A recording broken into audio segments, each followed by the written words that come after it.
जय श्री कृष्णा। राधे राधे दोस्तों, आप सभी को निर्जला एकादशी की हार्दिक शुभकामनाएं। आप सभी पर भगवान विष्णु अपना आशीर्वाद सदैव बनाए रखें। आज की वीडियो में हम जानेंगे साल 2025 में निर्जला एकादशी का व्रत कब किया जाएगा, शुभ मुहूर्त क्या रहेंगे पूजा के, व्रत का पारण आपको कब करना चाहिए, जल पीने के नियम क्या रहेंगे। तो आप सभी लोग हमारे साथ वीडियो में जुड़े रहिएगा और वीडियो को पूरा ज़रूर देखिएगा।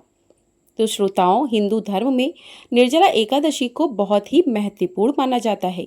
सभी एकादशियों से निर्जला एकादशी का व्रत अत्यधिक कठोर माना जाता है, क्योंकि इस दिन अन्न और जल ग्रहण नहीं किया जाता।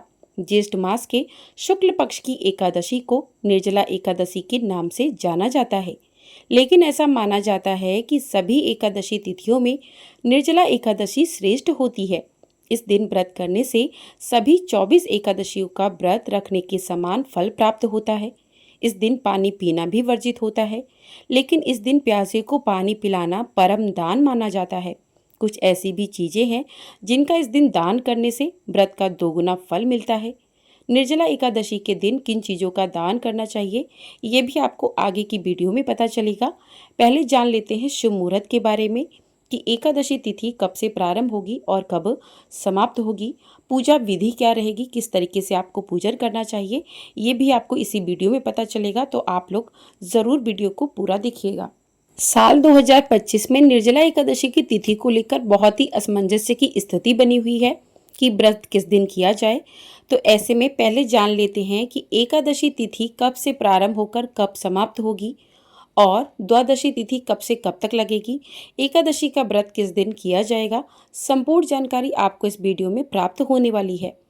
तो एकादशी तिथि प्रारंभ हो रही है 6 जून शुक्रवार सुबह, यानी कि 5 जून की रात्र में 2:15 से, यानी कि 6 जून की सुबह सुबह प्रातः 2:15 से एकादशी तिथि लग जाएगी, जो कि 7 जून शनिवार सुबह 4:47 तक रहेगी। उसके बाद द्वादशी तिथि लग जाएगी।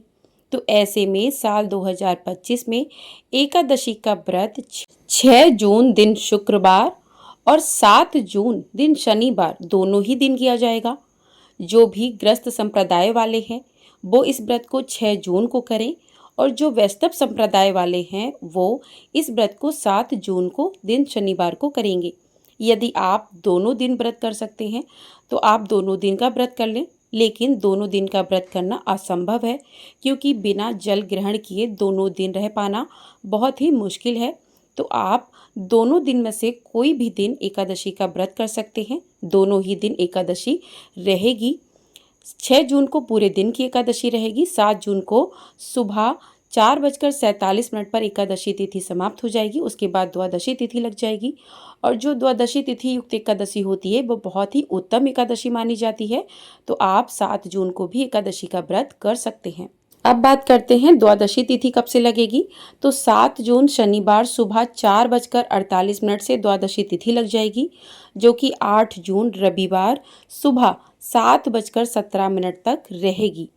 तो द्वादशी तिथि 8 जून रविवार सुबह 7:17 तक रहेगी।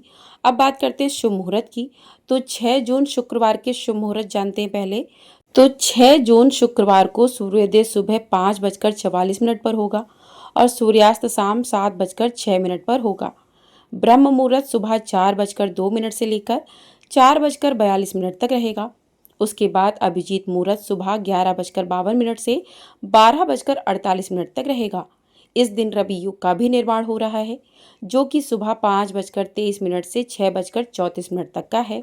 तो इन शुभ मुहूर्त में आप भगवान विष्णु का पूजन कर सकते हैं। इस दिन राहु काल भी रहेगा, जो कि सुबह 10:36 से 12:20 तक रहेगा। तो राहु काल के समय को ध्यान में अवश्य रखें। अब जानते हैं 7 जून दिन शनिवार के शुभ मुहूर्त के बारे में। तो इस दिन सूर्योदय सुबह 5:44 पर होगा। सूर्यास्त शाम 7:07 पर होगा। ब्रह्म मुहूर्त सुबह 4:08 से 4:56 तक रहेगा। अभिजीत मुहूर्त सुबह 11:52 से 12:48 तक रहेगा। इसके बाद 7 जून को सर्वार्ध सिद्धि योग सुबह 9:40 से 5:23 तक, यानी कि 8 तारीख को 5:23 तक रहेगा। उसके बाद द्विपुष्कर योग जो है 5:23 से 9:40 तक 7 जून को रहेगा। राहु काल सुबह 8:51 से 10:36 तक रहेगा। तो जो ब्रह्म मुहूर्त है, अभिजीत मुहूर्त है, सर्वार्ध सिद्धि योग है, इस समय में आप जो है पूजन कर सकते हैं। ये बहुत ही अच्छे योग का इस दिन निर्माण हो रहा है, तो इस दिन आप व्रत कर सकते हैं। अब जानते हैं हरिवासर का समय कब समाप्त हो रहा है, क्योंकि जब तक हरिवासर का समय समाप्त नहीं हो जाता तब तक व्रत का पारण नहीं करना चाहिए। यदि आप व्रत का पारण कर लेते हैं तो आपका व्रत अखंडित हो जाता है, मतलब व्रत आपका पूर्ण नहीं माना जाता है। तो ऐसे में हरिवासर का समय 7 जून शनिवार को सुबह 11:25 पर समाप्त हो जाएगा। उसके बाद आप अपने व्रत का पारण कर सकते हैं। तो जिन लोगों ने भी 6 जून को व्रत किया है वह 11:25 के बाद ही व्रत का पारण करेंगे। तो जिन्होंने 6 जून को व्रत किया है वह 7 जून शनिवार को दोपहर 1:44 से 4:31 तक अपने व्रत का पारण करेंगे, यानी उन्हें सुबह सूर्योदय के बाद व्रत का पारण नहीं करना है। हरिवासर का समय 11:25 पर समाप्त हो जाएगा।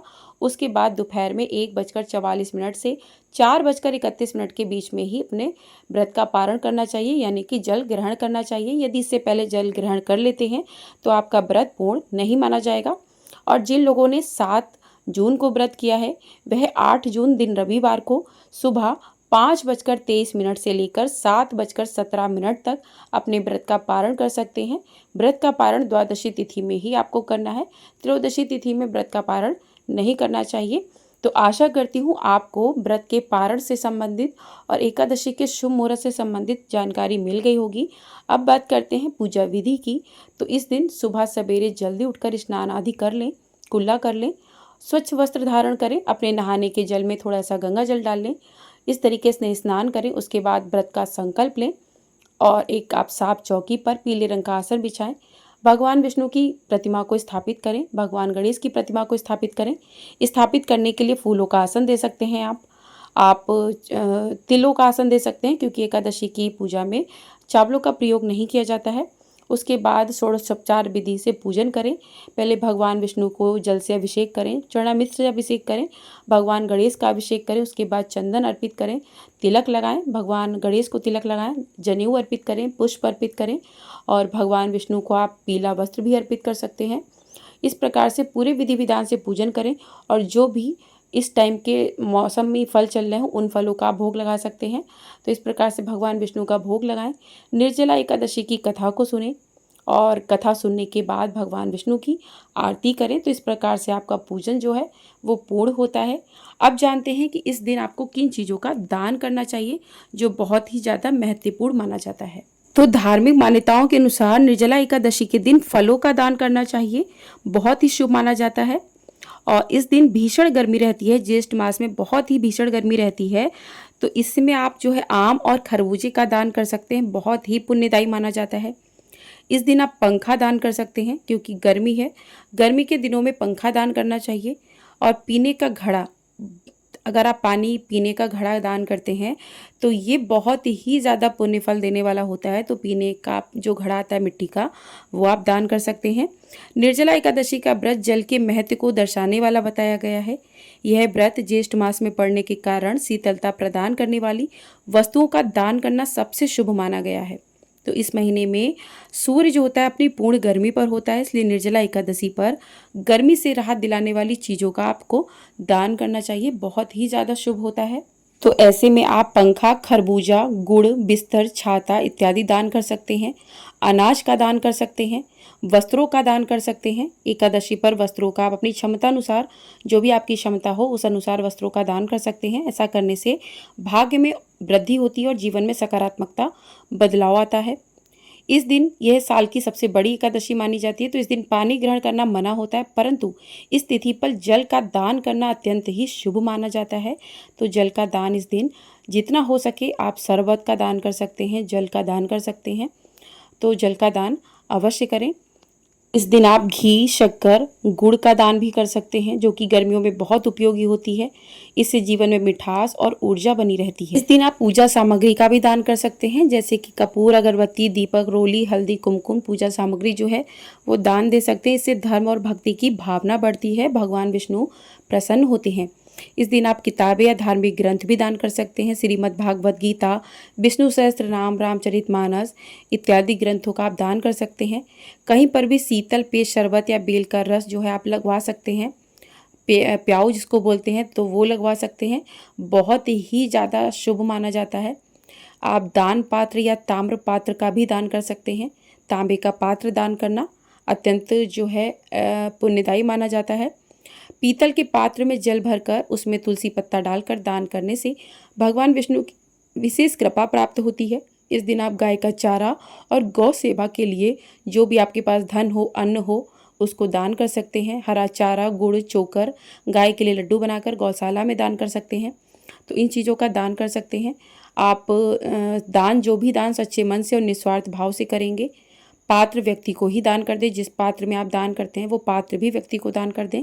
तो इस प्रकार से आप इस दिन 2-4 मतलब दान कर सकते हैं। 2-4 वस्तुओं का दान कर सकते हैं। तो इस प्रकार से आप दान करें।